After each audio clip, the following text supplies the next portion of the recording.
Salutare prieteni! Sunt Mihai Demian de la DMT Training Oradea și vreau doar să vă zic că ne-am schimbat locația.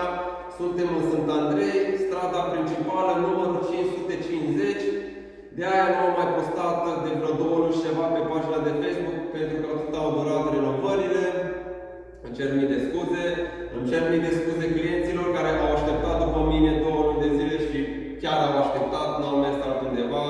O să mă revanșez, promit.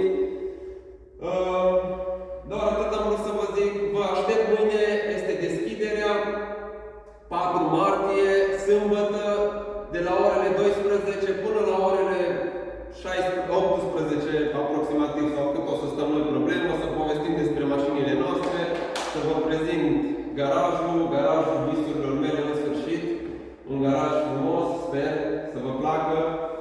Eu am ales culorile astea. G-Technic, singurul centru acreditat din județul Bihor. Garanții până la 9 ani, cum v-am obișnuit, calitate maximă, cât se poate. Vă aștept mâine atunci să povestim mai multe, cu mașinile, o poză, 2, cu drag, vă răspund la orice știu, vă pot ajuta despre mașini, bineînțeles. Vă salut!